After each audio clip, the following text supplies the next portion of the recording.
ونستغفره ونؤمن به ونتوكل عليه ونعوذ بالله من شرور أنفسنا ومن سيئات أعمالنا من يهده الله فلا مضل له ومن يضلله فلا هادي له وأشهد أن لا إله إلا الله وحده لا شريك له وأشهد أن سيدنا وسندنا وشفيعنا ومولانا محمدا عبده ورسوله أما بعد فأعوذ بالله من الشيطان الرجيم بسم الله الرحمن الرحيم ما عندكم ينفد وما عند الله باق وقال النبي صلى الله تعالى عليه وسلم من أصبح منكم آمنا في سربه معافا في جسده عنده قوت يومه فكأنما حيزت له الدنيا بحذافيرها أو كما قال النبي صلى الله تعالى عليه وسلم صدق الله العظيم وصدق رسوله النبي الكريم ونحن على ذلك لمن الشاهدين والشاكرين والحمد لله رب العالمين. محترم برادران اسلام، تقریباً آج 16واں جمعہ ہے. مال کے متعلق ہماری بات اور ہمارا موضوع چل رہا ہے. گزشتہ فضول خرچی کے متعلق کچھ باتیں قرآن و حدیث کی روشنی میں بیان کی تھی. آج اسی کے متعلق ایک اور موضوع، جیسا کہ گزشتہ میں نے ایک بات آپ کو سنائی تھی، خواجہ قطب الدین بختیار کاکی رحمۃ اللہ تعالی علیہ کے خلیفہ بابا فرید الدین صاحب رحمۃ اللہ تعالی علیہ نے فرمایا تھا کہ میں تقریباً 600 اولیاء اللہ کی میں نے ملاقات کی اور میں نے ان سے 4 سوالات کیے. انہوں نے سب نے مجھے ایک ہی جواب دیا ہے. یہ بات میں نے گزشتہ سنائی تھی. اس میں سے تیسری بات یہ تھی کہ سب سے بڑا مالدار کون ہے، غنی کون ہے. تو اس کے جواب میں انہوں نے کیا کہا تھا؟ سب نے 600 اولیاء 600 بزرگوں نے یہ جملہ کہا تھا کہ سب سے بڑا مالدار وہ ہے جو قناعت اختیار کرنے والا. قناعت کس کو کہتے ہیں؟ اللہ کے نبی صلی اللہ تعالی علیہ وسلم فرماتے ہیں وَارْضَ بِمَا قَسَمَ اللَّهُ لَكَ تَكُنْ أَغْنَى النَّاسِ. اللہ سبحانہ و تعالی نے تمہارے لیے جو رزق تقسیم کیا ہے، جو تمہیں رزق عطا فرمایا ہے، تم اس پر خوش ہو جاؤ. اس کے خوش ہونے کا نتیجہ یہ ہوگا کہ تم سب سے زیادہ، میری بات نہیں ہے، اللہ کے نبی کی بات سنا رہا ہوں، تکن اغنى الناس، سب سے زیادہ مالدار بن جاؤ گے. اب ہم سمجھتے ہیں مالدار کس کو کہتے ہیں. غنی کا معنی عام طور پر یہی کیا جاتا ہے کہ مالدار. ہم ان کے صحیح مفہوم کو سمجھنے میں اللہ کے نبی صلی اللہ تعالی علیہ وسلم کی ارشادات کو سمجھنے میں ہم محتاج ہیں. اللہ کے نبی صلی اللہ تعالی وسلم فرماتے ہیں دوسری روایت کے اندر لیس الغنی عن کثرۃ الارض، کہ مالداری جو ہے یہ سامان اور مال کے زیادہ ہونے کا نام نہیں ہے. ولکن غنى النفس، اصل مالداری جو ہے وہ دل کی مالداری ہے. اب ان دو روایتوں کو سامنے رکھیے اور مالداری کا مطلب سمجھیے. دنیا میں آپ نے بہت سے مالداروں کو دیکھا ہوگا، کروڑوں ابجو پتی ہوں گے، لیکن ان کا دل جو ہے وہ مال سے بڑھتا نہیں ہے، بلکہ وہ اور زیادہ کی فکر میں لگے رہتے ہیں. اور زیادہ کی فکر میں لگنا یہ برا نہیں ہے، انشاءاللہ میں اس کی وضاحت آخر میں کر رہا ہوں. اصل میں اس مال کے پیچھے آدمی اتنا پڑ جاوے کہ جس کی وجہ سے وہ نہ نماز کا رہے، نہ عبادت کا رہے، نہ دوسروں کی گویا کہ حقوق کی اس کی پاسداری ہو، نہ حج کر رہا ہے، نہ زکوٰۃ ادا کر رہا ہے، وغیرہ وغیرہ، جو سارے موضوع ہمارے معاشرے کے اندر گزر چکے ہیں۔ تو اصل جو ہے مالداری یہ ہے کہ آدمی گنا نفس جس کو کہا گیا ہے، اللہ تبارک تعالیٰ نے حلال ذرائع کے مطابق جو کچھ اللہ تبارک تعالیٰ نے ہمیں دیا ہے حلال مال، اس پر میں خوش رہوں، الحمدللہ اللہ تبارک تعالیٰ میری ضرورتوں کو پورا کر رہے ہیں۔ آج کل بڑوں کے پاس جائیے یا چھوٹی دکانداروں کے پاس جائیے، پوچھئے کیسا چل رہا ہے، تو ہر ایک یہی کہتا ہے کہ مندی ہے، یہ ہے، وہ ہے، شکوہ شکایت ہماری زبان پر ہوتا ہے۔ حالانکہ بہت کم ایسے ملیں گے جو یوں کہیں گے کہ اللہ کا شکر ہے، اللہ کا فضل ہے، اللہ تبارک تعالیٰ چلا رہے ہیں۔ اللہ کے ابھی میں نے آیت پڑھی ہے شروع میں، اس کا ترجمہ میں بعد میں کر رہا ہوں، جس سے پتہ چلے گا کہ قناعت کس کو کہتے ہیں۔ قناعت کس کو کہتے ہیں؟ قناعت کا مطلب کیا ہوتا ہے کہ آدمی مال کو حاصل کرنے کے لیے حلال روزگار کو اختیار کرے، حلال طریقے کو اختیار کرے، اور اس حلال طریقے کو اختیار کرنے کے بعد قرآن کریم میں اللہ تبارک تعالیٰ فرماتے ہیں لا تلہیہم تجارۃ ولا بیع عن ذکر اللہ، کہ صحابہ اکرام رضوان اللہ تعالی علیہ ایسے تھے، رجال لا تلہیہم، ایسے لوگ تھے، رجال کہا ہے قرآن نے ان کو، ایسے یوں سمجھیے باہمت لوگ تھے کہ ان کی تجارت ان کو دنیا سے غافل نہیں کرتی تھی۔ روایتوں میں آتا ہے کہ ایک لوہار تھے صحابی، وہ ہتھوڑے کو اٹھاتے تھے مارنے کے لیے، اور اگر اذان کی آواز آ گئی تو اس ہتھوڑے کو ایسا نہیں کہ ایک ہتھوڑا مار لو، بلکہ اٹھایا ہوا ہتھوڑا پیچھے پھینک کر کے چلے جاتے تھے کہ اذان کی آواز آ گئی، مؤذن بلا رہا ہے حی علی الصلاۃ حی علی الفلاح، اب میں یہ کام نہیں کر سکتا۔ اسی کے متعلق قرآن نے کہا رجال لا تلہیہم تجارۃ ولا بیع عن ذکر اللہ، کیسے لوگ تھے کہ ان کو ان کی تجارت نے، ان کے کاروبار نے اللہ تبارک تعالیٰ کے ذکر سے غافل نہیں کیا۔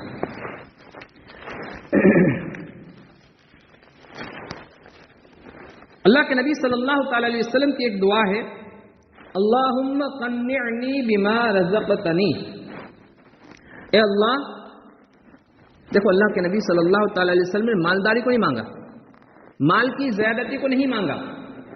میں نے اس سے پہلے بھی کہا تھا کہ کوئی صحابی آپ کو ایسا نہیں ملے گا کہ جس نے اللہ کے نبی صلی اللہ تعالی علیہ وسلم کے پاس آ کر کے یہ کہا ہو، یہ تو کہا تھا کہ مالدار جو ہیں وہ صدقات کے اندر، خیرات کے اندر ہم سے آگے بڑھ رہے ہیں، ہم کیا کریں؟ اللہ کے نبی صلی اللہ علیہ وسلم نے ان کو تسبیح بتا دی، یہ تم پڑھو۔ لیکن کسی نے یہ نہیں کہا کہ اللہ کے نبی صلی اللہ علیہ وسلم ہمیں مالدار بنا دیجئے، ایسی دعا کر دیجئے۔ ایک صحابی کا واقعہ آتا ہے، انشاءاللہ وہ زکوٰۃ کے موضوع میں انشاءاللہ آپ کو سناؤں گا، ورنہ عام طور پر صحابہ اکرام نے اللہ کے نبی صلی اللہ علیہ وسلم سے کثرت مال کا سوال نہیں کیا ہے۔ کثرت مال ہے، دسترخوان پر 1000 قسم کی چیزیں پڑی ہوئی ہے، لیکن آدمی بیمار ہے، ڈاکٹر نے کہہ دیا کچھ کھا نہیں سکتے، تو کیا پیسے کھائے گا؟ مال کھائے گا؟ کیا کرے گا وہ؟ تو معلوم یہ ہوا اللہ کے نبی صلی اللہ علیہ وسلم نے کیا مانگا؟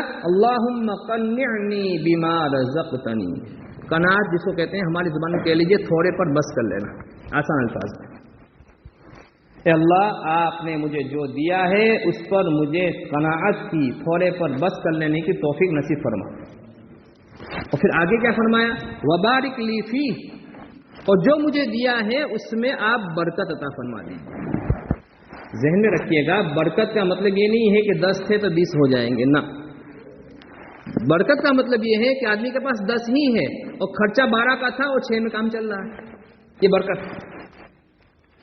دوائی نہیں ہے، مجبوری نہیں ہے، کوئی خرچہ نہیں ہے، کوئی قرضہ نہیں ہے، یہ بھی برکت ہے۔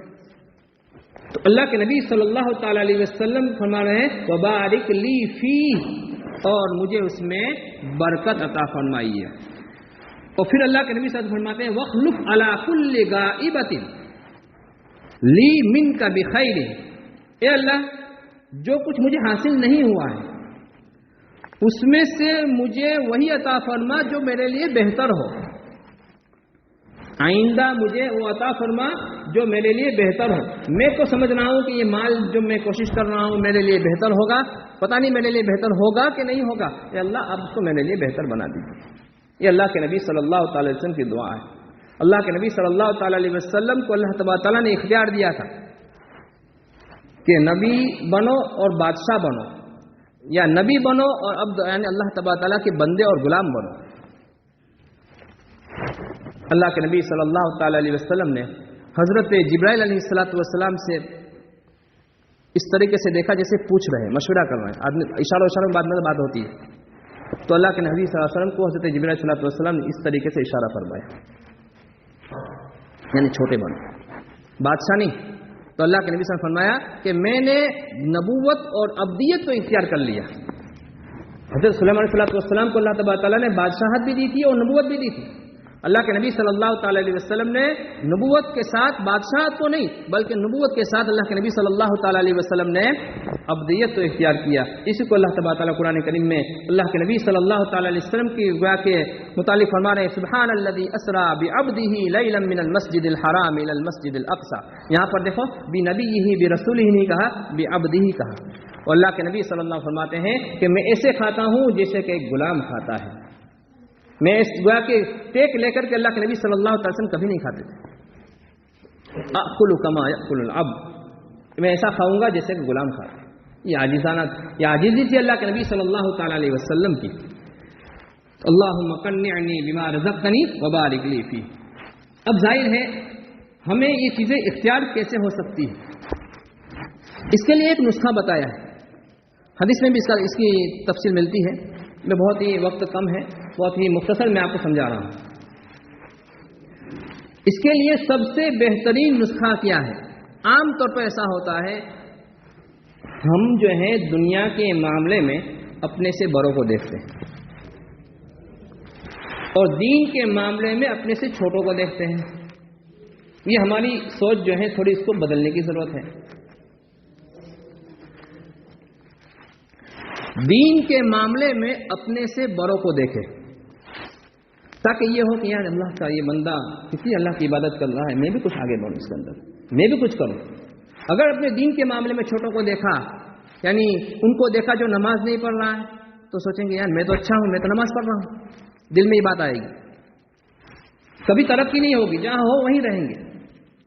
لیکن اپنے سے بڑوں کو دیکھا کہ اللہ اس کو آپ نے کیسی توفیق عطا فرمائی ہے، آپ کی عبادت کیسی کر رہا ہے، آپ کی کیسی گویا کی عبادت کر رہا ہے، کیسی دعا مانگ رہا ہے، کس طریقے سے آپ کا گویا کہ محبوب یہ بندہ بنا ہوا ہے، کہ اللہ مجھے بھی بنا دیجیے، تو اللہ تبارک تعالیٰ اس کو اور آگے بڑھائیں گے۔ اور دنیا کے معاملے میں اپنے سے چھوٹوں کو دیکھیں، اگر دنیا کے معاملے میں اپنے سے بڑوں کو دیکھیں گے تو پریشان ہوں گے۔